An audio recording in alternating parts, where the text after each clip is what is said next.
دانشگاه دولتی هنگ کنگ تو شمال غربی جزیره هنگ کنگ قرار داره. تشکیل شده از یه سری دانشکده و ساختمون اداری و ساختمون آموزشی. به جز همه اینا یه ساختمونی هم توی محوطه دانشگاه هست که بهش میگن ویلون هال که در واقع خوابگاه اونجاست.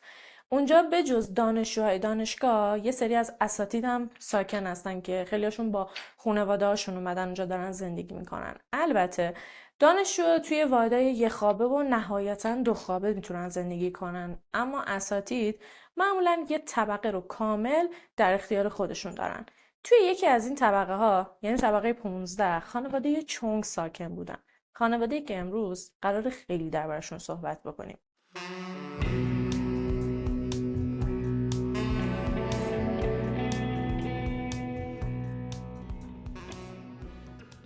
استاد چونکی چونگ 54 ساله توی قسمت دانشکده مهندسی استادیار بود و با خانمش تینا چند که 52 سالش بود و بچه هاشون سیبو که 26 سالش بود و دندون پزشک بود و البته سیهویی که 28 سالش بود و توی اداره مبارزه با مفاسد کار میکرد توی طبقه 15 خوابگاه ویلون هال ساکن بودن. غروب دوشنبه 20 آگوست 2018 چونکی و دخترش سیهویی رفتن پیش پلیس به خاطر اینکه می‌خواستن گزارش یه مفقودی رو بدن. فرد گم شده در واقع مادر خانواده تینا چند بود. مشخصات تینا رو به پلیس دادن و گفتن که تینا 160 سانت قدشه، موهای کوتاه مشکی داره و عینک طبی هم استفاده میکنه. تینا از صبح روز 17 آگوست بعد از اینکه خونه رو ترک کرده بود دیگه برنگشته بود خونه. چون به پلیس گفتش که 3 روز قبل یعنی 17 آگوست موقعی که صبح از خواب بیدار شده بوده دیدی که خانمش خونه نیست. اولش فکر کرده که رفته واسه صبحونه یه چیزی بخره.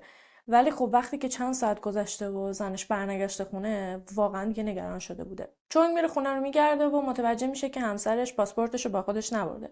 برای همینم با خودش فکر میکنه که شاید تینا بنا به هر دلیلی شاید از یه چیزی ناراحت بوده، عصبانی بوده، پاسپورتش رو برداشته و بدون اینکه به خانواده اطلاع بده رفته یه جایی. به خاطر اینکه تینا همیشه پاسپورتش رو توی دراور کنار تخت نگه می‌داشت، اما اون روز پاسپورتش سر جاش نبود. چون ادامه داد که شب قبل از اینکه همسرش ناپدید بشه یعنی 16 آگوست خسته و کوفته از سر کار برگشته بوده خونه. موقعی که میرسه خونه میبینه که خانمش و دخترش سیگویی دارن با هم دیگه بحث میکنن. چون نمیخواست توی دعوای زنش و دخترش دخالت بکنه، برای همینم خیلی آروم فقط یه سلام میگه و میره توی اتاق خوابش میگیره میخوابه. ساعت حدودای 10:30 دخترش باز همچنان داشته داد و فریاد میکرده، خیلی از دست مامان عصبانی بوده. داد میزنه که من رفتم خونه دوستم. بعدم در محکم میکوبه و از خونه میره. بعدم تینا میاد توی اتاق خواب پیش چونگ میگیره میخوابه تا یه چند ساعتی با موبایلشون داشتن برمیرفتن، حرف خاصی بینشون رد و بدل نمیشه. بعدم میخوابن و صبح موقعی که چونگ از خواب بیدار میشه میبینه که تینا خونه نیست. البته ظاهرا تینا یکم شخصیت قرقرویی داشته، به خاطر اینکه چونگ میگفت که دلیل اینکه 3 روز طول کشید تا ما بیایم به شما خبر بدیم این بود که تینا بار اولش نبود که از این کارا میکرد. قبلا هم پیش اومده بود که با یکی از ما بحثش شده بود، به حالت قهر از خونه میرفت، اما اینجور نبود که 3 روز تمام خبری ازش نداشته باشیم، یا اصلا اینجور نبود که 3 روز تمام بیرون بمونه. تازه تلفنش هم در دسترس نبود، هرچی اعضای خانواده سعی میکردن باهاش تماس بگیرن موفق نمیشدن. خود تینا هم توی این 3 روز هیچ تماسی با اعضای خانواده‌اش نگرفته بود. پوسترهای مفقودی با عکس مشخصات تینا رو چاپ کردن و اول از همه توی محوطه دانشگاه پخش کردن، به خاطر اینکه خب اونا داشتن توی ساختمان خوابگاه دانشگاه زندگی میکردن دیگه. اگر هم تینا از خونه بیرون زده به هر حال توی محوطه یه دانشجویی، یه نگهبانی چیزی میبایست دیده باشدش. موقعی که چونگ به پلیس گفت که دخترش و زنش با هم دعواشون شده بوده، الان وقت این بود که با سیهویی صحبت بکنن. از سیهویی پرسیدن که چه اتفاقی افتاده بود اون روز، بحثتون سر چی بود. سیهویی گفتش که من اون روز خسته و کوفته از سر کار برگشتم خونه، میخواستم برم دستشویی، بعد دیدم وضعیت دستشویی خیلی ناجوره. اون قسمت نشیمنگاه توالت فرنگی هست، گفتش که اونو یه نفر با چسب زده بود، بعد روش هم یه چیزی شبیه شکلات ریخته بود. تو نگاه اول سیهویی وقتی که این صحنه رو دیده، اولا که خب خیلی صحنه زشتی بوده، بعد متوجه نشده که شکلاته. خب فکر کرده بود یه چیز دیگه است، فکر کرده پیپیه. برای همین هم حالش خیلی بد میشه، اعصابش خورد میشه، میاد از توی دستشویی بیرون و داد میزنه سر مامانش که این چه وضعیه، چرا خونه همیشه به هم ریخته است، چرا این شکلی شده اینجا. هر کاری هم که میکرد مامانش مثلا محلش نمیداد، درست جوابشو نمیداد. سیبویی میگفت یالا زود باش، باید بری دستشویی رو تمیز کنی. تینا اصلا به سیبویی محل نمیده و میره توی اتاق خواب و در قفل میکنه. سیهویی هم خیلی عصبانی میشه، میره توی بالکن، یه دونه از این رختاویزای ایستاده داشتن، اونو ور میداره، برمیگرده توی خونه، میره میکوبتش به در اتاق مامانشو، داد میزنه یالا بیا بیرون، یالا بیا برو دستشویی رو تمیز کن، من دستشویی دارم زود باش. اما تینا اصلا محلش نمیده. یه چند دقیقه میگذره تا بالاخره تینا درو باز میکنه. موقعی که از توی اتاق میاد بیرون، سیهویی کارد میزدی خونش در نمیومده. میره یه سری لوازم شوینده برمیداره، یه دونه تی و یه سری مواد شوینده برمیداره، میندازه جلوی در دستشویی و مامانش رو از لباسش میگیره، کشون کشون میبره سمت دستشویی و میگه زود باش یالا باید الان دستشویی رو تمیزش کنی. که اینجا دیگه تینا واقعا اعصابش خورد میشه، داد میزنه، میگه مگه من کثیف کردم که من برم تمیز کنم؟ ولی سیبویی این حرفا حالیش نبود. دیگه اینجا این قضیه که میرسه با هم دیگه درگیری فیزیکی پیدا میکنن و شروع میکنن همدیگه رو کتک زدن. سر یه توالت شروع میکنن همدیگه رو کتک زدن. که همون موقع در باز میشه و چونگ میاد داخل، همون موقعی که از سر کار برگشته بوده خونه. تینا واقعا ناراحت شد از اینکه دید شوهرش بهش محل نداده. انتظار داشت که الان بیاد وساطت کنه و حق سیبویی رو بذاره کف دستش و از زنش دفاع کنه، اما چونگ اصلا اعتنا نکرد. سیهویی انقدر داد و فریاد کرد که دیگه خسته شد. از طرفی دستشویی داشت، نمیتونست بره از دستشویی استفاده کنه و واقعا واسه من سواله که چرا نمیرفت خودش دستشویی رو تمیز بکنه. ولی به هر حال ظاهرا قضیه لج و لج بازی بوده، چون مرتبم توی دعوا داد میزده که من الان چجوری برم دستشویی، مجبورم برم خونه دوستم که بتونم برم دستشویی. حالا شاید هم می‌خواسته به بهونه ببیچونه بره خونه دوستش، نمیدونم. ولی به هر حال ساعت 10:30 شب یه سری وسیله برمی‌داره و داد و هوار کنان از خونه میزنه بیرون. سیهویی به پلیس گفت که واقعا اصلا فکرشو نمی‌کردم سر قضیه اینقدر مسخره مامانم بخواد قهر کنه، از خونه بره، 3 روز برنگرده. همیشه با هم دیگه بحث می‌کردیم، همیشه دعوا داشتیم، ولی خیلی زودم با هم دیگه آشتی می‌کردیم. اصلا اینجور نبود مامانم به حالت قهر از بابت کارای من از خونه بزنه بیرون. فردای روزی که سیهویی و چونگ رفتن گزارش گم شدن تینا رو به پلیس دادن، پلیس اومد توی محوطه دانشگاه تا تحقیقاتش رو شروع بکنه. اولین کاری هم که کردن اومدن توی ساختمون خوابگاه، رفتن طبقه 15 میخواستن خونه رو بگردن، میخواستن از نزدیک با همه اعضای خانواده صحبت بکنن. خوابگاه ویلون هال یه خوابگاه 16 طبقه بود که تو سال 1994 تأسیس شد و توی 2010 هم یه بار بازسازیش کرده بودن. 125 تا واحد 2 خوابه و 131 واحد 1 خوابه داشت. یه سالن مطالعات و یه باشگاه و یه سری امکانات دیگه هم داشت. و همونطور که اول ویدیو بهتون گفتم، بعضی از طبقه ها هم کلا در اختیار اساتید بودن، یعنی واحدای خوابه و 2 خوابه نبودن دیگه. یه واحد 185 متری 3 خوابه مثلا در اختیار خانواده یه دونه از استادیارهای دانشگاه بود. به جز خوابگاه ویلون هال، خوابگاه‌های دیگه هم توی دانشگاه بودن که خب ما با اونا کاری نداریم، اما هر خوابگاه یه دونه مسئول داشت که مسئول همه چی بود، مسئول نظارت به رفت و آمد و مسئول نظارت به اینکه کسی چیزی کم و کس نداشته باشه. اتفاقا مسئول خوابگاه ویلون هال خود آقای چونکی چونگ بود. چونگ واقعا عاشق کارش بود، خیلی افتخار میکرد به اون موقعیت شغلی که داشت. و توی هنگ کنگ به خاطر اینکه فضا کمه کلا، یعنی اینجوری نیست که وارد هنگ کنگ که بشی هر خونه‌ای که ببینی ویلایی باشه، درندش باشه، آپارتمان‌های خیلی خیلی وسیع بتونی ببینی. معمولا فضا کمه. خونه ها معمولا 1 خوابن، 2 خوابن، کوچیکن، از فضا به نحو احسن استفاده میکنن. بعد اینکه توی هنگ کنگ تو بتونی یه طبقه کامل رو واسه خودت خانوادت داشته باشی، خب پوان خیلی بزرگی به حساب میومد و چون واقعا به این قضیه افتخار میکرد. قبل از اینکه بریم توی آپارتمان رو بررسی کنیم ببینیم چه اتفاقی افتاده، بیایید نقشه طبقه 15 رو با هم دیگه یه نگاهی بندازیم. این نقشه طبقه 15 اون قسمت زرد که خب خروج اضطراریه. قسمت قرمز هم آپارتمان چونگ هاست که 185 متر بود. بعد اینکه از آسانسور میمدی بیرون، میرفتی سمت چپ و وارد خونه چونگ ها میشدی. وارد راهرو میشی، دستشویی جلوته. یه اتاق مستر داشتن که مال آقا و خانم چونگ بود و بچه‌ها هم هر کدوم واسه خودشون یه دونه اتاق داشتن. موقعی که پلیس وارد آپارتمان خانواده چونگ شد، متوجه شدن که اتاق خواب مستر، همون اتاق آقا و خانم چونگ، یکم بیش از حد به هم ریخته است. اصلا انگار یه نفر حوصله‌اش سر رفته بود، اومده بود توی اتاق و همه چی رو پخش و پلا کرده بود. یعنی یه گوشه مرتب تو کل این خونه نمیدیدی. اتفاقا سیبو پسر خانواده هم اون روز خونه بود و با پلیس صحبت کرد. سیبو تعریف کرد که روز 16 آگوست موقعی که از سر کار برگشته بوده خونه، متوجه شده که قسمت نشیمنگاه توالت با یه دونه نشیمنگاه قدیمی و کهنه و دست دوم عوض شده. سیبو خیلی عصبانی شد. کلا آدم وسواسی بود و فوبیای جرم داشت. ولی بلافاصله فهمید که این کار مادرشه، چون اولین باری نبود که از این کارا میکرد. سیبو تعریف کرد که بجز این واحد خوابگاهی که توش ساکن هستیم، ما 5 تا ملک دیگه هم داریم که مامانم همه اونا رو اجاره داده. یه بار یکی از مستاجرا شاکی شده بوده که نشیمنگاه توالت خونه‌اش خیلی کهنه و قدیمی شده. از اونجایی هم که خب وظیفه صابخونه بوده که این چیزا رو پیگیری کنه و بره یه دونه نو بگیره جاش بذاره. موقعی که مستاجرشون به تینا میگه، تینا به جای اینکه بره یه دونه بخره که خب واقعا قیمت آنچنانی هم نداشته، میاد مال خونه خودشون رو برمیداره که نو بوده میده به مستاجره و مال مستاجره که کهنه و دست دوم بوده میاد میذاره توی خونه خودشون. این نشیمنگاه ها واقعا گرون نیستن، اما تینا طرز فکرش متاسفانه اینجوری نبود. از دید تینا اینجور هزینه ها میشد پول هدر دادن. حرفش هم این بود که وقتی خودمون یه دونه داریم میتونیم بهشون بدیم، واسه چی بریم هزینه بکنیم. سیبو سر این قضیه با مامانش دعواش میشه، دعوای خیلی شدیدی میکنن، تا چند روزم با هم دیگه قهر بودن. بعدش هم با هم دیگه آشتی میکنن، اما سیبو اصلا فکرشو نمیکرد که مامانش دوباره این حرکت رو بزنه. روز 16 آگوست وقتی که برمیگرده خونه، میبینه مامانش همین کار رو با اون یکی توالت خونه هم انجام داده. واقعا خونش به جوش میاد، اعصابش خورد میشه. تصمیم میگیره این دفعه حال اساسی از مامانش بگیره. میره نوار چسب برمیداره، یه مقدارم شکلات برمیداره، نوار چسبا رو میپیچه دور توالت و شکلات‌ها رو به یه حالت چندشاور که شبیه پیپی به نظر برسه روش میریزه که مامانشون دید حالش بد بشه.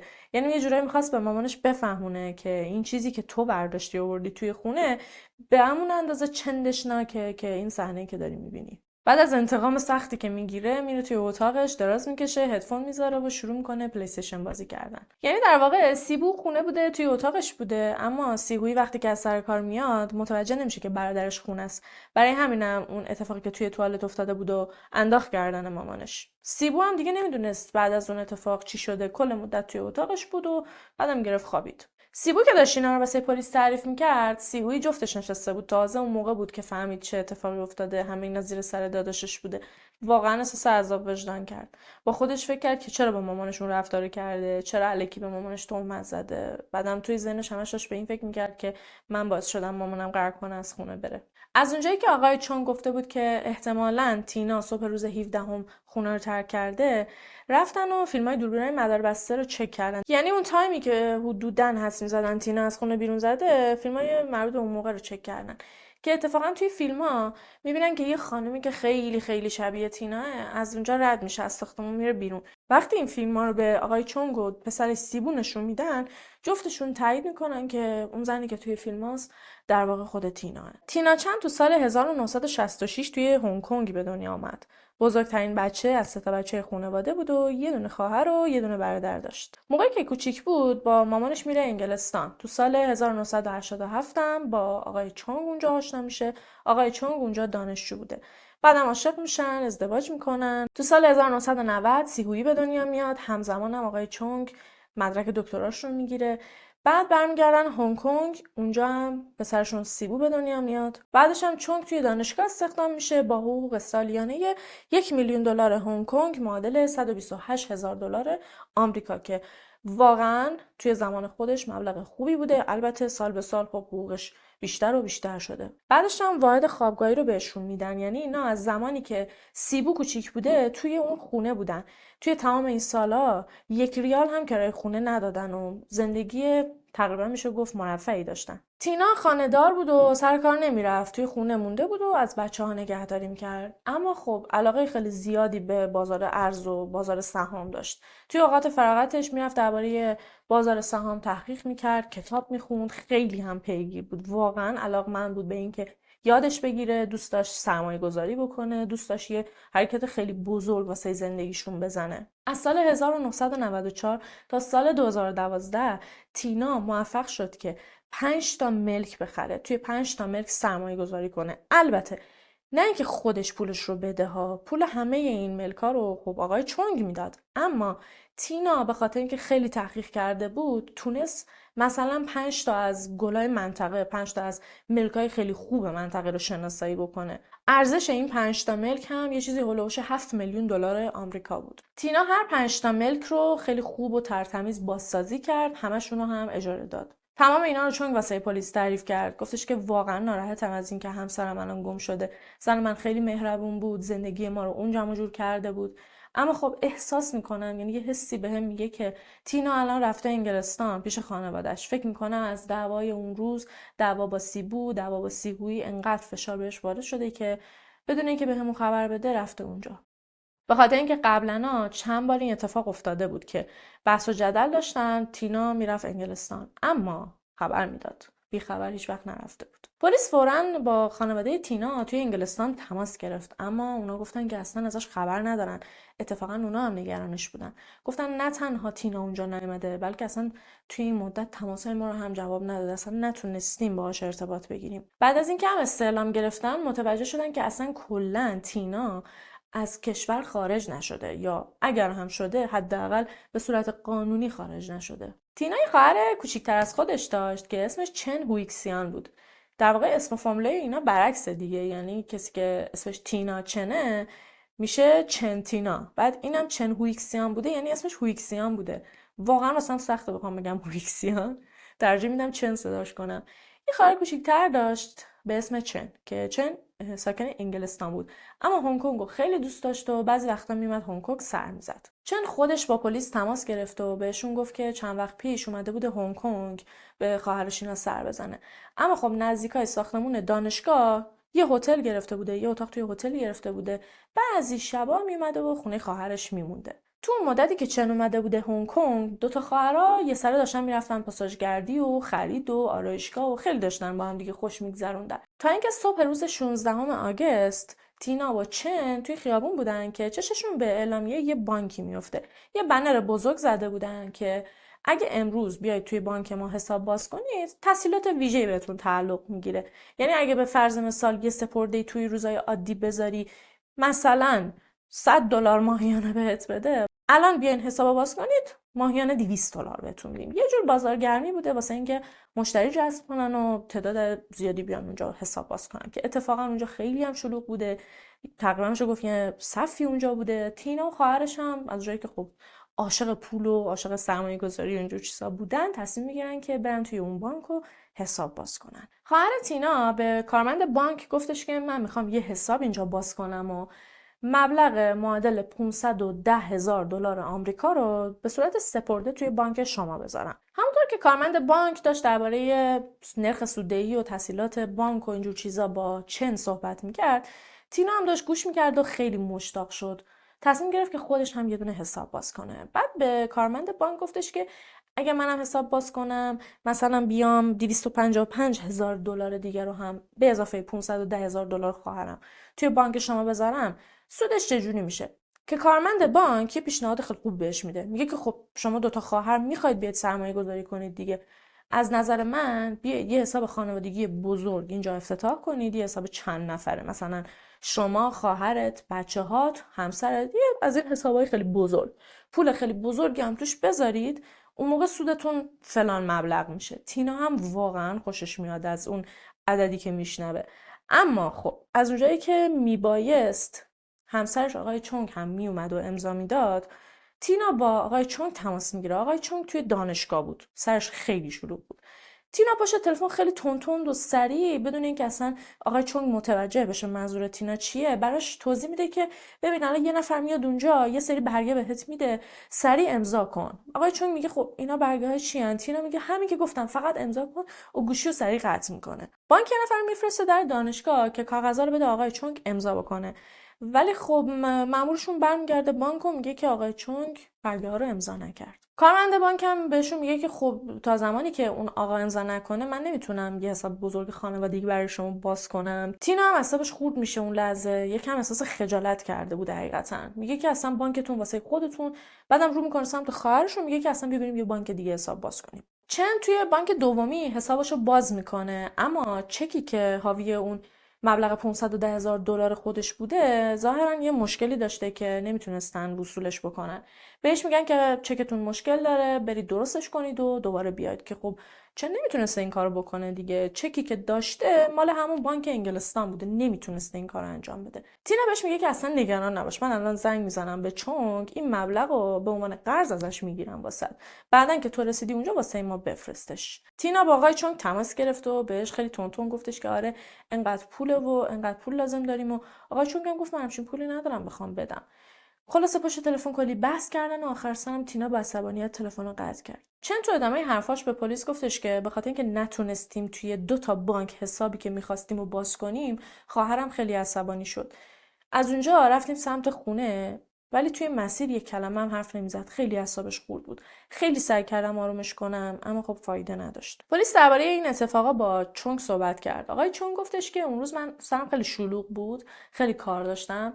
بعدم زنم پشت تلفن درست حسابی برای من توضیح نمیداد که اون برگه ها چیه یا اون مبلغ قلمبه رو واسه چی میخواد. اصلا درست حسابی منو شیرفهمم نکرد. بجز همه اینا من اصلا همچین پولی رو نداشتم که بخوام بزنم قرض بدم. ولی موقعی که برگشتم خونه درباره این قضیه دیگه صحبت نکردیم. دقیقا موقعی که آقای چونگ برگشته بوده خونه مصادف شده با همون موقعی که زنش داشته با دخترش سر توالت و شکلاتای توی توالت دعوا میکرده. پلیس با کارمندای اون 2 بانک صحبت کرد. اونا برای پلیس توضیح دادن که تینا چن زن خیلی ثروتی به نظر میرسیده، از اونایی که کلا از در وارد میشه، همش داره درباره پول صحبت میکنه. برای همینم اونا خیلی دوست داشتن، مشتاق بودن که یه جورایی خامش کنن توی بانکاشون حساب باز کنه. برای پلیس توضیح دادن که زن ثروتمند و با کلاسی به نظر میرسید، اما اخلاقش خیلی عجیب غریب بود.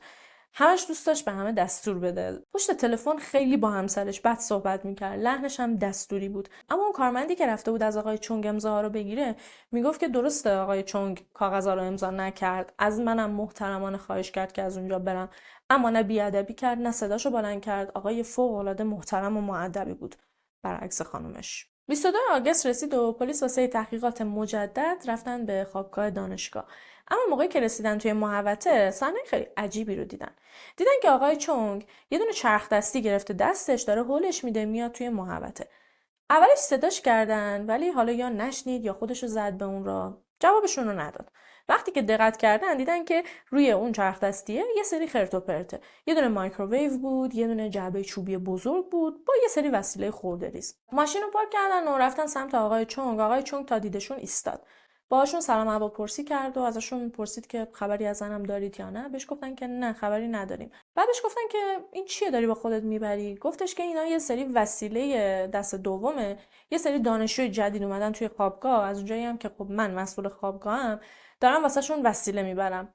مایکروویو و توستر و جارو برقی و از این جور چیزای دست دوم که مال دانشجوی قبلی بوده رو دارم میبرم. یه سریاش هم مال خونه خودمه. ولی خب رفتار چون یکم عجیب غریب بود، یکم مضطرب به نظر میرسید. بهش گفتن که چرا دفعه اول صدات زدی محلمون ندادی جواب ندادی؟ گفتش که نمیدونم واقعا، همین که ذهنم خیلی درگیر بود، هم شاید صدای چرخ دستی باعث شده که صداتون رو نشنوم. بعد گفتش که توی خونه جا نداشتم این وسیله ها رو نگه دارم میبرمشون بذارمشون توی دفترم که وقتی دانشجو رسیدن برم بهشون تحویل بدم. بعدم خدافظی کرد و چرخ دستی رو همطور هول میداد و رفت به مسیرش ادامه داد. اما واقعا رفتارش مشکوک به نظر می رسید.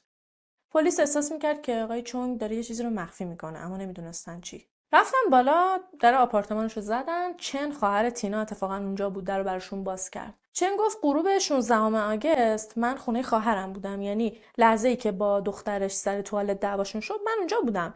من بعضی شبا از هتل خودم میومدم خونه خواهرم، روی کاناپه میخوابیدم. اون روزم اونجا بودم، شاهد دعواشون بودم. بعدم دیدم که خب آقای چونگ اومد خونه و رفت توی اتاق و بعدم دختر خواهرم عصبانی شد رفت خونه دوستش. خواهرم بعد رفت توی اتاقش پیش شوهرش، منم روی کاناپه خوابم برد. اما ساعت حدودای 12:30 شب بود که یهو با صدای خیلی عجیب غریبی از خواب پریدم. صدایی که از اتاق خواب خواهرم میومد. رفتم جلوتر و از لای در نگاه کردم، دیدم که شوهر خواهرم روی خواهرمه. اینجور به نظر می رسید که خب با هم رابطه جنسی دارن. برای همینم من سریع برگشتم و رفتم دوباره روی کاناپه دراز کشیدم. اما خب واقعا تا صبح خیلی سخت تونستم بخوابم. همش داشتم به این فکر می‌کردم که اگر رابطه جنسی داشتن اون صدای بلند چی بوده؟ اون صدای عجیب غریب چی بوده؟ صدا شبیه صدای رابطه جنسی نبوده. از آخرم چن به پلیس گفتش که من به آقای چونگ مشکوکم. احساس می‌کنم که شوهر خواهرم رو به قتل رسونده. چن بعد از اینکه صبح زود از خواب بیدار شده بودن، صبح روز 17 آگوست دیده بودن که خواهرش ناپدید شده، خیلی نگران بود. گفت من همون موقع میخواستم بیام پیش شما، اما شوهر خواهرم منصرفم کرد. بهم گفتش که شلوغش نکن، تینا رو که میشناسی اخلاقش چجوریه، از یه چیزی بهش بر بخوره سری بلند میشه میره. احتمالا این دفعه هم رفته، ببین حتی پاسپورتش هم با خودش برده. من بهت قول میدم که همه چی رو درست کنم و سریع تینا رو برگردونم. ولی خب 3 روز میگذره و سیگویی دخترشون انقدر نگران مامانش میشه که انقدر اصرار میکنه به باباش تا بالاخره راضی میشن برن پیش پلیس. پلیس از چن میپرسه که شده تا حالا توی آپارتمان خواهرت یه جعبه چوبی ببینی، ولی خب چن همچین چیزی تا حالا ندیده بوده. قبلتر بهتون گفتم خانواده چونگ توی طبقه 15 ساکن بودن، اما خب ساختمون 16 طبقه بود. طبقه 16 هم خالی بود. از این طبقه‌ای که واردش میشی همه جا پر از تارعنکبوته، پر از خرت و پرته، هر کی هر آشغالی داره میره اونجا میریزه. اصلا هنوز ساخته نشده بود. نیومده بودن درستش بکنن که حالا یه دانشجو یا یه خانواده استاد بیان اونجا ساکن بشن. همینجوری مونده بود واسه خودش. پلیس احساس می‌کرد که چونگ همسرش رو کشته و جسدش رو برده توی طبقه 16 هم قایم کرده. چون که اونجا گذر هیچکس نمیافتاده دیگه. خیلی راحت میتونسته قایمش بکنه و برگرده پایین و به ادامه زندگیش برسه. و خب موقعی که پلیس واسه اولین بار رفته بود اونجا، طبقه 16 هم نگشته بودن. فقط رفته بودن توی طبقه 15، یه چرخی زده بودن و با سیبو و سیگویی صحبت کرده بودن. الان چانگ مهمترین مظنون و البته تنها مظنون پرونده بود و میبایست در موردش تحقیق میکردن. چانگ کی چانگ تو سال 1964 توی هنگ کنگ متولد شد. برعکس همسرش خانواده خیلی پر جمعیتی داشت. مادر پدرش بی سواد بودن و خیلی هم به درس و مشق بچه‌هاشون اهمیت نمیدادن. ولی خب چانگ از موهبت باهوش بودن برخوردار بود. خیلی باهوش بود. همیشه شاگرد ممتاز کلاس بود، با اینکه هیچ امکانات خاصی توی اون خونه نداشت، جمعیت زیاد بود، فقیر بودن، اما همیشه شاگرد ممتاز کلاس بود و درسش از همه بهتر بود. بعد از اینکه از دانشگاه فارغ التحصیل میشه، بورسیه دانشگاه انگلستان رو میگیره و میره اونجا برای ادامه تحصیل. همونجا هم با تینا آشنا میشه و با هم دیگه ازدواج میکنن. هر دو تا بچه به آقای چونگ رفته بودن. جفتشون خیلی زرنگ و باهوش بودن. زندگی خیلی خوبی داشتن، توی رفاه بودن. اما خب آقای چونگ و تینا هم مثل همه زوجها گاهی وقتا یه سری اختلافا بینشون پیش میومد. اما خب عمده مشکلات خانواده سر طرز فکر عجیب غریب تینا بود. تینا خیلی خسیس بود. تینا به هیچ عنوان اجازه نمیداد کسی ولخرجی بکنه. اصلا اجازه نمیداد آقای چونگ بره واسه خودش لباس بخره. یعنی شاگردای آقای چونگ بعضی وقتا تعجب میکردن، دیدین خودمونم بعضی وقتا یه آدم پولدار میبینیم، بعد میبینیم هر بار میبینیمش یه دست لباس تنشه، به خودمون میگیم این همه پول داره چرا همش همین یه دست لباس رو میپوشه. آقای چونگ طفلی هم هر موقع می‌خواست لباس بخره، تینا خونش رو توی شیشه میکرد، میگفت که این همه خرجای مهم ما داریم، مگه لباست الان خراب شده، مگه پوسیده، خب همینو تنت کن، مگه چشه. یا اصلا حق این که برن رستوران رو نداشتن، حق این که یه بار حتی یک بار زنگ بزنن از بیرون غذا بگیرن نداشتن. این چیزا توی خانواده ممنوع که هیچ، اصلا قفل بود. تمام اعضای خانواده هم میبایست از این قوانین عجیب غریب تینا اطاعت میکردن. البته خساست تینا همچین بی‌دلیل هم نبود. تینا بعد از اینکه کمک کرده بود که آقای چونگ اون 5 تا ملک رو بخره، واقعا خانواده رو به معنای واقعی بدبخت کرده بود. اون 5 تا ملک در واقع از این ملکایی بودن که وامدار بودن، یعنی قسط وام به بانک بدهکار بودن. وقتی هم که این 5 تا ملک رو خریدن، تمام اون اقساط رو مجبور بودن که ماه به ماه از حقوق آقای چانگ پرداخت بکنن. هر 5 تا ملک سرجم ماهیانه معادل 12800 دلار آمریکا قسط داشتن. با وجود اینکه درآمد آقای چونگ خوب بود، اما به محض اینکه حقوقش میومد توی حسابش، همش میرفت واسه اقساط. هیچی دیگه ته حسابش نمیموند. ولی با وجود همه این داستانا، تینا همچنان عاشق خرید و فروش ملک بود.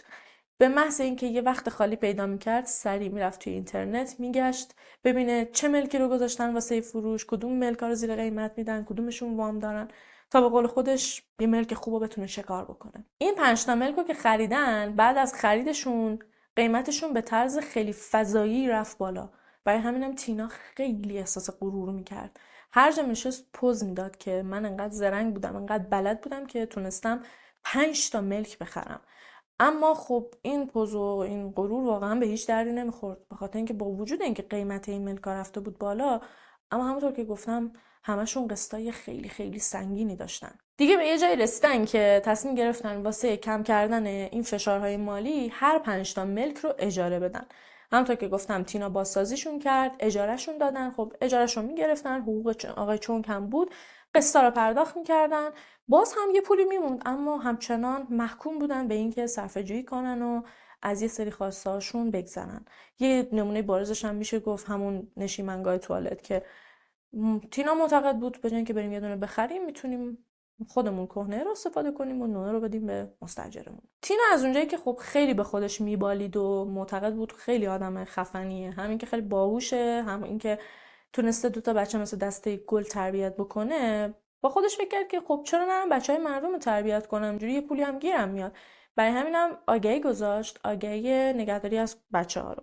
به جز بچه‌ها آگهی نگهداری از زاو هم گذاشت، یعنی کسی که تازه زایمان میکنه و احتیاج به کمک داره. چیزی که خیلی عجیب بود این بود که هم تینا هم آقای چونگ خیلی صادقانه هر ماه هر چقدر که کار میکردن و میریختن وسط، یعنی واقعا با همدیگه توی این مسائل زیر و رو کشی نمیکردن، هر کی هر چی داشت میذاشت و تمام هزینه های زندگی رو میدادن.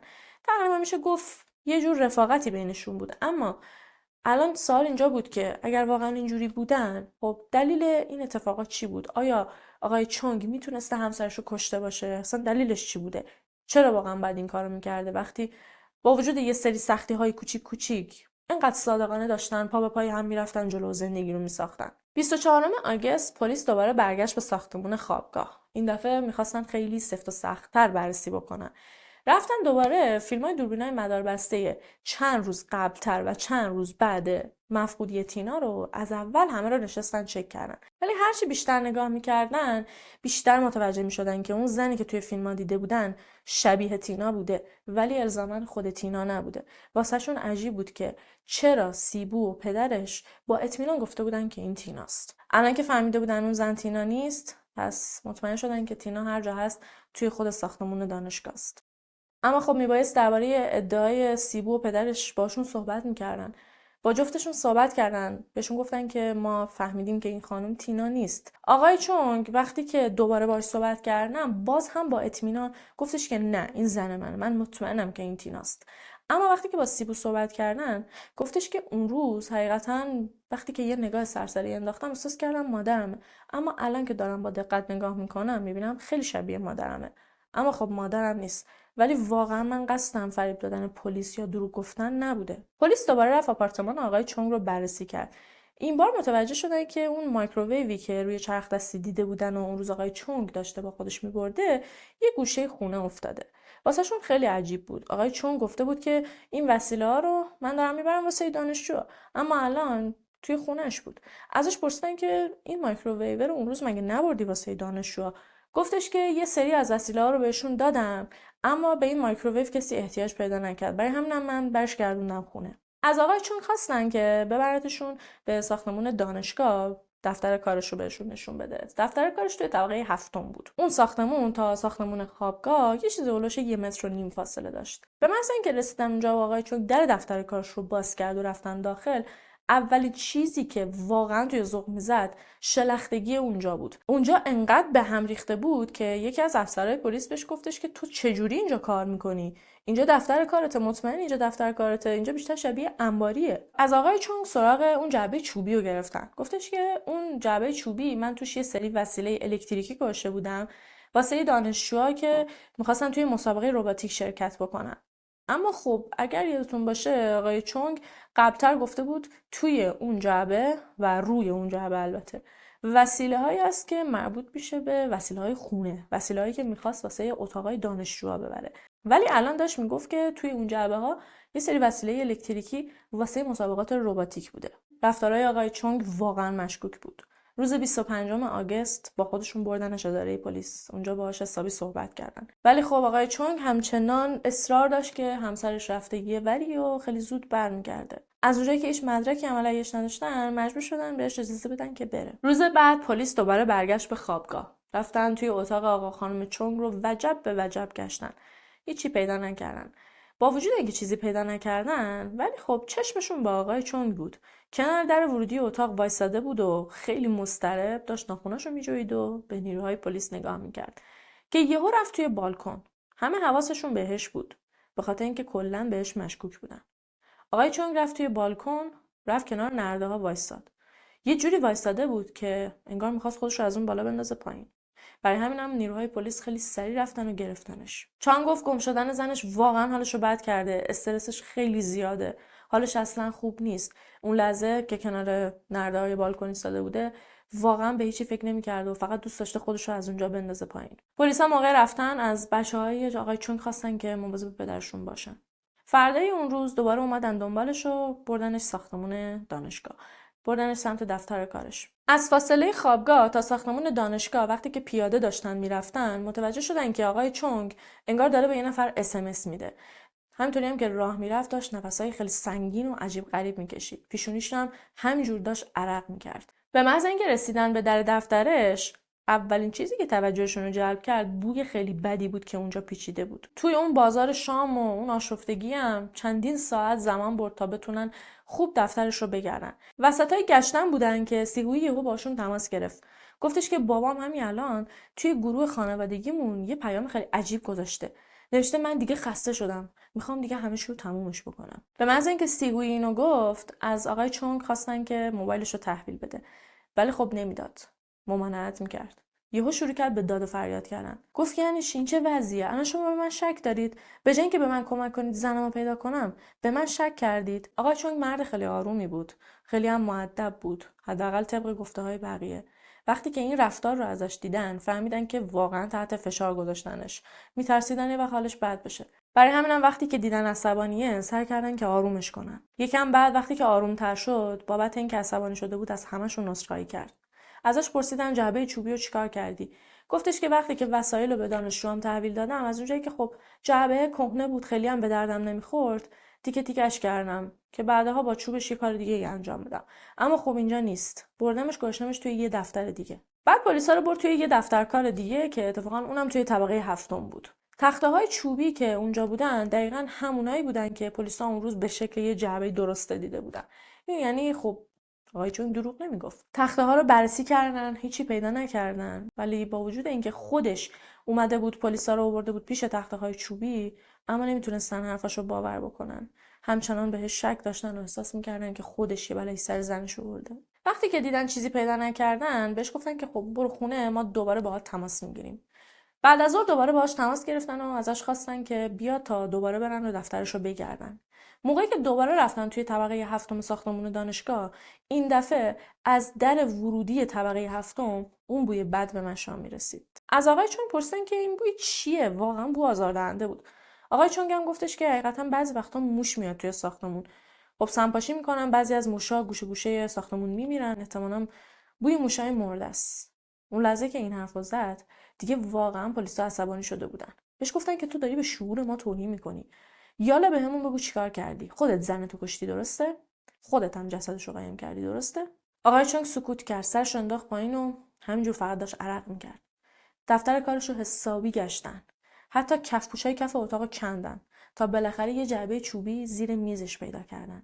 دقیقاً شبیه همون جعبه‌ای که اون روز روی چرخ دستی گذاشته بوده. به محض اینکه جعبه رو پیدا کردن، رو کردن سمتش و بهش گفتن جسد زنت این توه درسته؟ آقای چونگ سرش انداخت پایین و گفتش که بله درسته. جعبه رو از زیر میز کشیدن بیرون. یه طرفش با میخ مهرموم شده بود و یه سری درز و شکاف داشت که با نوار چسب اونا رو پوشونده بود. موقعی که در جعبه رو باز کردن، اون بوی شدید 100 برابر بدتر و افتضاح‌تر زد توی دماغشون. توی جعبه یه دونه چمدون مشکی بود. چمدون رو درآوردن. از زیر چمدون داشت آب میریخت بیرون. زیپ چمدون رو کشیدن و جسد یه زن رو توی چمدون پیدا کردن. به خاطر گرمای هوا جسد حسابی باد کرده بود و تجزیه شده بود، در حدی که خب خیس شده بود و آب داشت ازش میریخت. فقط لباس زیر تنش بود و یه ردی مثل رد سیم روی گردنش بود. توی حالت جنینی قرار داشت و به جز اون رد سیم هیچ جراحت دیگه ای نداشت. دلیل مرگش خفگی البته نه با دست بلکه با یه جسم خارجی مثل یه سیم مثل یه طناب بود و زمان تقریبی مرگش هم بین 16 تا 17 آگوست اعلام شد. بعد از اینکه تست دی ان ای گرفتن متوجه شدن که جسد متعلق به خانم تینا چن 52 سال است. پلیس آقای چونگ رو به اتهام قتل همسرش دستگیر کرد و آقای چونگ چاره‌ای نداشت جز اینکه همه داستان رو کامل برشون تعریف بکنه.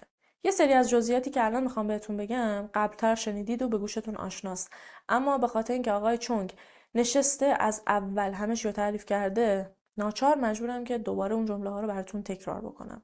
پیشاپیش واقعا ازتون عذر میخوام. غروب روز 16 آگوست آقای چونگ از سر کار برمیگرده خونه. یه روز کاری خیلی سخت و خسته کننده داشته.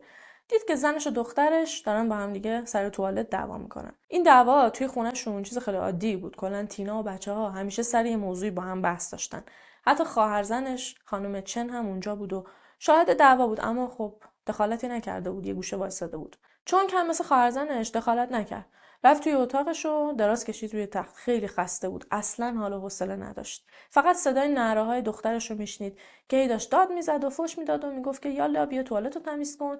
بعدم ساعت 10:30 داد میزنه که من رفتم خونه دوستم، درو میکوبه و از خونه میره بیرون. بعدش تینا میاد توی اتاق، دراز میکشه کنار آقای چونگ، ولی خب حرف خاصی بینشون رد و بدل نمیشه. سرشون توی موبایلاشون بوده، داشتن توی شبکه‌های اجتماعی میچرخیدن تا بالاخره موقع خواب میشه. تینا عادت داشت که هر شب قبل خواب آب پرتقال بخوره. اون شبم به شوهرش میگه که من آب پرتقال میخوام و شوهرش هم میگه که خب باشه من الان میرم واسط میارم. خدا نصیب کنه از اینجور شوهرا. آقای چونگ رفت توی آشپزخونه و یه لیوان آب پرتقال ریخت و واسه تینا آورد توی اتاق. تینا آب پرتقال از آقای چونگ گرفت، ولی یه قلوب که خورد قیافش رفت تو هم و اعصابش خورد شد. لیوان آورد پایین و داد زد، بهش گفت که این که فاسده، این چه آشغالیه رفتی خریدی. نصف شبی سر آب میوه با هم دیگه بحثشون شد. تینا داد میزد، بهش میگفت که تو می‌خواستی منو مسموم کنی، رفتی آب میوه تاریخ مصرف گذشته واسه من آوردی. آقای چونگ هم میگفتش که باور کنم همچین چیزی نیست، مگه من مرض دارم بخوام همچین کاری کنم. تینا کلی داد و فریاد کرد و غر زد و تهش بهش گفتش که یالا بلند شو، میری لباس میپوشی، همین الان میری پایین، میری سوپرمارکت، اینو عوضش میکنی. یعنی تینا همچنان توی اوج دعوا هم خصاصتشو داشت، یعنی نمیگفت برو یه دونه دیگه بگیر، میگفت که اینو ببر فساده، یه دونه دیگه بگیر. ولی خب آقای چونگ واسهش این حرفا خیلی غیر منطقی بود. بهش گفتش که یعنی چی؟ من برای چی باید نصف شبی بلند شم برم سوپرمارکت؟ تینا داد میزد و میگفتش که باید بری. اگه نری امشب اجازه نداری بخوابی. آقای چونگ مطمئن بود که آب میوه فاسد نیست. پشتش رو نگاه کرد، تاریخ داشت. حتی به تینا نشون داد، ولی تینا زیر بار نمیرفت. واسهش توضیح داد. گفتش که نگاه کن، من همیشه یه برند خاصی از آب میوه رو میگرفتم. این سری احتمالاً نداشته، چون سیهویی رفته بوده بخره. احتمالاً سوپرمارکت اون برند همیشگی رو نداشته. سیهویی یه دونه دیگه گرفته، برای همینم طعمش فرق میکنه. آقای چونگ تمام مدت خیلی آروم و صبور داشت همه اینا رو واسه تینا توضیح میداد، ولی تینا گوشش بده کار نبود. یهو تلفنشو برداشت و زنگ زد به دخترش. دخترش تلفن جواب داد. تینا داد زد که این چه آشغالی رفتی خریدی. یالا همین الان از خونه دوستت برمیگردی، میری سوپرمارکت، این آب میوه رو عوض میکنی و یه دونه دیگه واسه من میاری. ولی سیهویی قرار نبود همچین کاری بکنه. وقتی که مامانش این حرفا رو زد، گوش داد و بعدم تلفن رو قطع کرد. این کارش باعث شد که تینا خیلی عصبانی تر بشه. آقای چونگ خیلی کلافه شده بود. تینا واقعا داشت مثل یه بچه رفتار میکرد، داشت مثل یه زن غیر منطقی رفتار میکرد. یهو دیگه بهش گفتش که بس کن تینا، این کارا چیه میکنی؟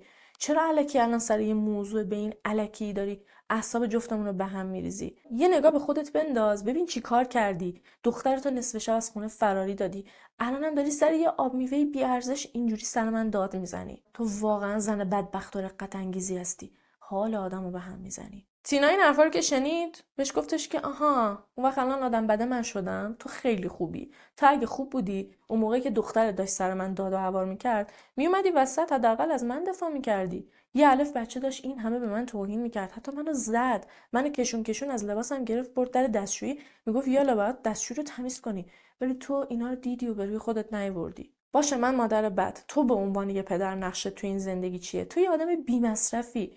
تو صدقه سری من 5 تا ملک الان داری. تو چی کار کردی واسه این زندگی؟ بعد یهو دوتایی شروع کردن به نبش قبر گذشته. یکی این میگفت، یکی اون میگفت. چرا فلان روز تو این کارو کردی؟ چرا بهمان روز تو این کارو کردی؟ و واقعا واسه من سواله که این دوتا این همه داشتن نصف شبی با هم بحث میکردن، ولی خواهرزنه توی پذیرایی روی کاناپه خیلی شیک گرفته و خوابیده بوده. تینا یهو داد زد، گفتش که بیورزه بی مصرف، تو به جز تدریس کردن چه هنر دیگه ای داری؟ من بودم که تونستم برم این همه بخونم، مطالعه بکنم، یاد بگیرم، بتونم بفهمم که کدوم ملک خوبه کدوم ملک بده. 5 تا ملک ما الان داریم، این چیز کمی نیست ها. چونگم گفت چرا فکر کردی که من از داشتن اون 5 تا ملک خوشحالم؟ اونا بار اضافی بودن. از موقعی که ما اون 5 تا ملک رو خریدیم زندگیمون اینجوری شده. تو اینجوری شدی، خسیس شدی، آب خوش از گلوی ما پایین نرفته. ما همینجا مفت و مجانی نشسته بودیم، مگه زندگیمون چش بود؟ میتونستیم کار کنیم، یه دونه خونه بخریم. 5 تا خریدیم زیرش ساییدیم. بعدش هم اسکی یادت رفته که این 5 تا ملک رو با پول من خریدیم. همین الان هم قسطای بانکش رو از حقوق من داریم پرداخت میکنیم. اون وقت به من میگی بی مصرف؟ تینا یهو داد زد، خاک بر سرت کنن. دلت به اون چندرغازت خوشه؟ بدبخت اگه من نبودم الان داشتی گوشه خیابون گدایی میکردی. بعدم یهو از جاش بلند شد و یه لگد کوبید به آقای چونگ و آقای چونگ از روی تخت پرتش کرد پایین. آقای چونگ خیلی احساسای حقارت میکرد. دیگه واقعا دلش نمیخواست یک لحظه هم توی اون اتاق بمونه. دستشو کرد زیر تخت، دمپاییاشو پیدا کرد، دمپاییاشو پا کرد، اومد از اتاق بره بیرون، ولی تینا ول نمیکرد. شروع کرد به فحش دادن. همینطور که تینا داد میزد و زبون کوچیکش از ته حلقش داشت دیده میشد، چونگ یهو چشمش افتاد به یه کابل برقی که کنار تخت بود. یهو یه فکر شوم و شیطانی به ذهنش رسید. کابل برق رو برداشت و پیچید دور گردن تینا و شروع کرد به کشیدن. تینا دیگه صداش در نیامد. یکم تقلا کرد و بعد چند لحظه افتاد و از دنیا رفت. چونگ ذهنش کار نمیکرد، نمیدونست بعد اون لحظه چی کار بکنه. وقتی که دید زنش تکون نمیخوره، تنها چیزی که به ذهنش رسیده بود که باید به هر شکلی که از جسدش رو قایم بکنه تا کسی متوجه نشه که چه اتفاقی افتاده. یه چمدون از توی کمد پیدا کرد و تینا رو چپون توی چمدون. زیپشو کشید، چمدون رو برداشت و کشون برد بیرون اتاق تا رسید به اتاق سیبو. چمدون رو گذاشت همونجا، برگشت توی اتاق و گرفت خوابید. صبح روز بعد چن و سیبو از خواب بیدار شدن. چن سراغ خواهرش از آقای چونگ گرفت، ولی آقای چونگ بهش گفتش که نگران نباش. دیشب خیلی بهش فشار عصبی وارد شد، رفته مسافرت. من خیلی زود راضیش میکنم که برگرده. بعدم سیبو رو سوار کرد و طبق عادت هر روزه بردش رسوندش محل کارش. ولی خب نمیتونست بره سر کار، ذهنش خیلی درگیر بود. چن هم همون موقع برگشت رفت هتل خودش. آقای چونگ برگشت خونه. توی خونه تنها بود. رفت گشت و گشت یه دونه چمدون بزرگتر پیدا کرد. جسد تینا رو از توی اون چمدون کوچیکه ورداشت و گذاشت توی چمدون بزرگه. پاسپورت و مدارک شناسایی تینا رو برد انداخت توی یکی از سطل آشغالای محوطه دانشگاه. چمدون دومیه رو هم که حاوی جسد تینا بود، برد گذاشت توی بالکن. اما خب ماه آگوست ماه گرمی بود. با خودش فکر کرد که اگر که بذارم اینجا بمونه، جسد کم کم تجزیه میشه و بو میگیره و همه متوجه میشن. از خونه رفت بیرون، چند تا تخته چوبی گرفت و برگشت خونه. روز 18 آگوست تخته ها رو به شکل یه جعبه در آورد با میخ و چکش، بعد چمدون رو گذاشت توی اون. بعد درش رو هم مهرموم کرد و یه سری از درزا رو هم با نوار چسب پوشوند. چمدون رو برد و توی طبقه 16 که هیچ کس رفت آمد نمی‌کرد قایمش کرد. طی روزهای آینده به زندگیش ادامه داد و وانمود میکرد که نگران همسرشه و البته خیلی جاها مخصوصا جلوی دانشجوهاش وانمود کرده بود که داره با زنش اسمس بازی میکنه.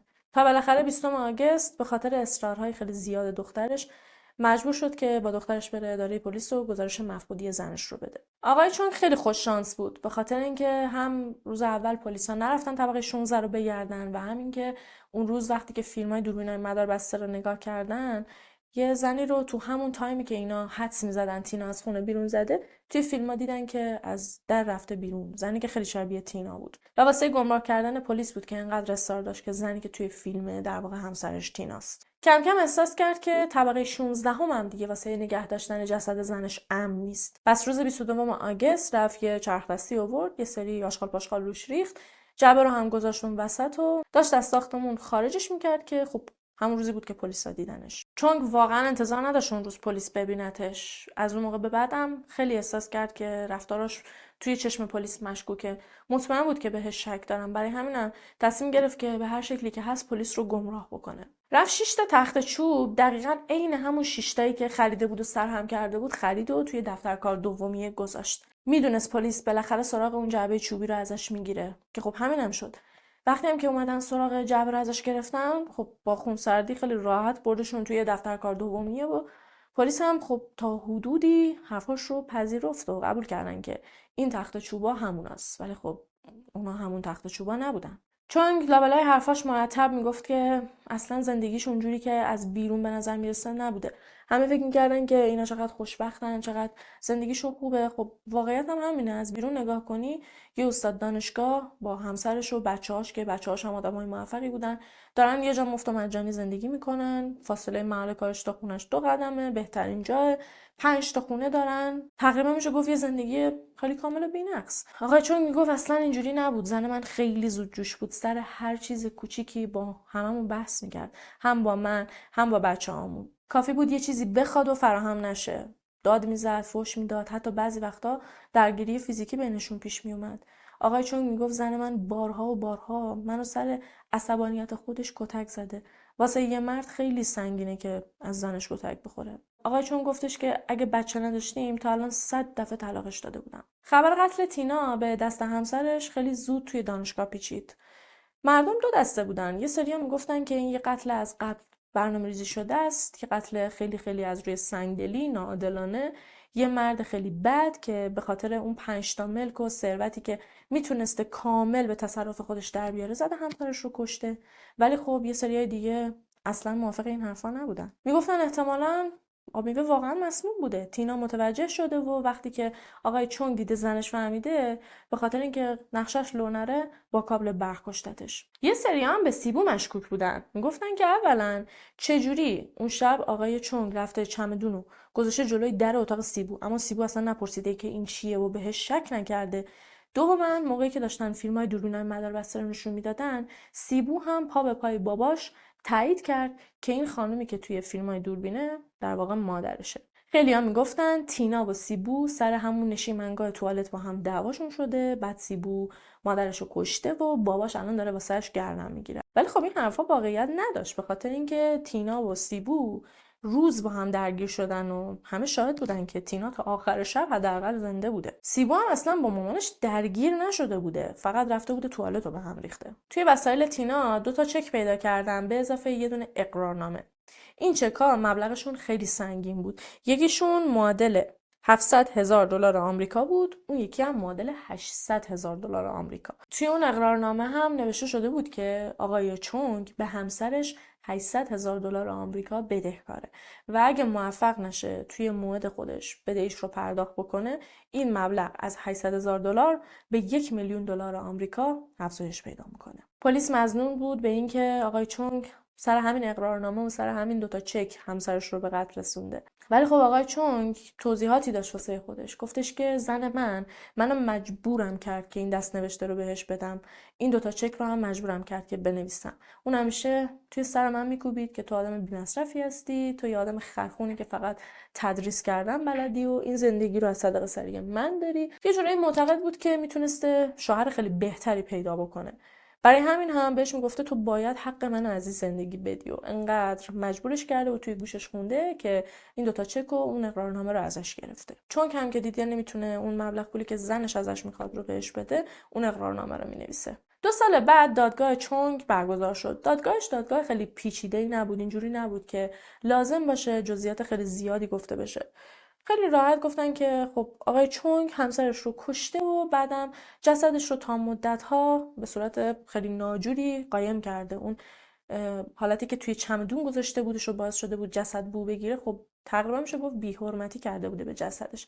برای همین هم خب اتهامش هم قتل همسرش بود و هم اینکه جسدش رو اونجوری پنهون کرده بوده. دادستان معتقد بود که آقای چونگ با آگاهی کامل و کنترل کامل بدون اینکه خشمی داشته باشه، یعنی از قبل برنامه‌ریزی کرده بوده، با ذهنیت کامل همسرش رو به خاطر مسائل مالی به قتل رسونده، هم به خاطر چکا، همون اقرارنامه‌ای که به زنش داده بوده و هم تصرف کامل اون 5 تا ملک. دادستان میگفت که اگه آقای چونگ واقعا غیر عمدی این کارو کرده و قصد کشتن زنش رو نداشته، اولین واکنشش بعد از به قتل رسوندن زنش تلاش واسه حفظ جونش بوده. یعنی حالا یا میتونسته بهش CPR بده یا اینکه سری زنگ بزنه به پلیس یا به اورژانس اطلاع بده، نه اینکه ببره جسدش رو پنهون بکنه چند روز تمام، وانمود بکنه که هیچی نشده و به پلیس دروغ بگه. اما آقای چونگ تمام این اتهامات رو رد کرد. نه اینکه بگه من زنمو نکشتم، نه، منظورش این بود که اینجوری منو ناعادلانه قضاوت نکنید. من توی تمام این سالها واقعا شکنجه می شدم. زنم هم کلامی هم فیزیکی منو اذیت میکرد. همیشه منو نادیده میگرفت، همیشه توی سر من میزد. همیشه اعتماد به نفس و غرورمو له میکرد. تمام زحمتایی که برای خانواده‌ام میکشیدم و نادیده میگرفت. هر آدمی یه کاسه صبری داره. منم واقعا توی این سالها خیلی تحملش کردم. حتی اون شب دعوا هم بارها و بارها قضیه آب پرتقال رو واسش توضیح دادم. حتی خواستم اتاقو ترک کنم. دم پایامو پام کردم، اومدم از اتاق برم بیرون، ولی زنم بیخیال نمیشد و همچنان داشت با حرفاش منو آزار میداد. برای همینم کنترلمو از دست دادم و اون کار رو انجام دادم. هیچ ربطی به پول و ملک و اونجور چیزا نداشته. سیبو و سیبویی توی دادگاه به نفع پدرشون شهادت دادن و گفتن که مادر ما واقعا زن سلطه‌گر و کنترلگری بود. پدرمون رو خیلی اذیت میکرد، با خودمون خیلی بحث میکرد. سر هر چیز و ناچیزی ما توی خونمون دعوا داشتیم. همیشه عادت داشت بابامون رو خیت کنه، تحقیرش بکنه، کوچیکش بکنه. بابای ما مرد خیلی مؤدب و محترمیه، تحصیل کرده است. برید از دانشجوهاش بپرسید میفهمید که بابای ما چقدر آدم خوبیه. آزار بابامون به مورچه هم نمیرسه، ولی توی تمام این سالها آزار دید و سکوت کرد، فقط و فقط به خاطر ماها. یکی از دوستای خانوادگیشون هم اتفاقا توی دادگاه حاضر شد. گفتش که آقای چونگ به مهربونیش معروفه، از ایناییه که دوست داره به همه کمک کنه. دانشجوهاش واقعا دوستش دارن، بهش احترام میذارن. آقای چونگ از ایناییه که بهش توهین هم بکنی اصلا بر نمیگرده جواب تو بده. به شغلش تعهد داره و واقعا توی تمام این سالها واسه دانشگاه زحمت کشیده. ولی برعکسش زنش یه آدم خیلی گوش تلخ، آدم کنترلگر، عصبی، زودجوش، اصلا نمیتونستی باهاش حرف بزنی. تینا عاشق بحث و کلکل بود، کافی بود حتی به شوخی یه چیزی بهش بگی از همون یه داستانی واسه در می آورد. از اونایی هم بود که کوتاه نمیومد توی دعوا، تا دعوا رو به نفع خودش تموم نمیکرد بیخیال نمیشد. دوست آقای چونگ ادامه داد که قبل از اینکه تینا فوت کنه، همون چند روز قبلتر، آقای چونگ مریضی خیلی سختی گرفته بوده. تازه یکم حالش خوب شده بوده، اما همچنان از نظر جسمی و از نظر روحی خیلی پریشون بوده که من احساس میکنم موقعی که دعواش میشه با تینا، از اون ورم که مریض بوده و بیجون بوده، فکر میکنم کاسه صبرش دیگه حسابی لبریز شده بوده. قاضی میگفت برای اینکه بتونیم حکم درستی بهش بدیم باید مطمئن بشیم که آیا زمانی که داشته زنش رو به قتل میرسونده سلامت عقلی داشته یا نه، یعنی از روی خشم آنی انجام داده یا از قبل برنامه‌ریزی کرده بوده تا ما بتونیم حکمی که سزاوارش هست رو بهش بدیم. به هر حال همه این چیزا تعیین کننده بود دیگه. اگه میفهمیدن برنامه‌ریزی نکرده بوده، بهش میتونستن اتهام قتل درجه 2 یا منسلاتر رو بدن، به قتل درجه 1 متهمش نکنن. هیئت منصفه 8 ساعت مشورت کردن و در آخر آقای چونگ رو گناهکار شناختن. آقای چونگ به اتهام پنهون کردن جسد همسرش 28 ماه حبس گرفت، ولی به اتهام قتلش ابد گرفت. یعنی خب در کل ابد به اضافه 28 ماه ابد گرفت دیگه. اما خب امکان درخواست آزادی مشروط هم نداشت. آقای چونگ به حکمش اعتراض کرد و درخواست تجدید نظر داد. تا همین الان هم که من دارم این ویدیو رو برای شما میگیرم، درخواستش توی صفحه بررسیه و هنوز جواب قطعی بهش ندادن. ولی 352 تا از دانشجوهاش واسش کمپین را انداختن و دارن سعی میکنن امضا جمع بکنن، نه اینکه آقای چونگ آزاد بشه، تا بتونن یه تخفیفی توی محاکمش واسش بگیرن. خیلی ها با آقای چونگ همدردی میکنن. خیلی ها معتقدن که آقای چونگ قاتل بالفطره نبوده، آدم بدی نبوده. هر کس که درباره آقای چونگ صحبت میکنه میگه که آقای چونگ آقای فوق‌العاده مؤدب و مهربون و بی‌آزاریه. ببینید چی بهش گذشته که این کارو انجام داده. حالا دیگه قضاوت با شما. بهم بگید که به نظرتون اگر که یه آدم دیگه‌ای توی اون شرایط بود چیکار میکرد. من خودم واقعا نمیتونم نظر قطعی بدم بگم که کار درستی کرد. قطعا کار درستی نکرد کشتن یه آدم دیگه، که اصلا کار درستی نیست. ولی خب با توجه به شخصیت سازی که توی کل ویدیو انجام شد، با توجه به چیزی که ما درباره خانم تینا فهمیدیم، درباره آقای چونگ فهمیدیم، به نظر شما توی اون شرایط آدم باید چیکار کنه؟ توی این شرایطی که یهو عصبانی میشی، به نظر من فقط باید صحنه رو ترک بکنی. دوست دارم نظر شما رو بدونم و اینکه به نظرتون اینکه دانشجوهاش واسش کمپین رو انداختن کار درستیه و لایق این هست که توی محاکمش بهش تخفیف بدن یا نه. مرسی که این ویدیو رو هم تا آخر تماشا کردید. شب و روز خوبی داشته باشید. تا ویدیو بعدی فعلا خداحافظ. خداحافظ. خداحافظ کن. خداحافظ کن. خداحافظ.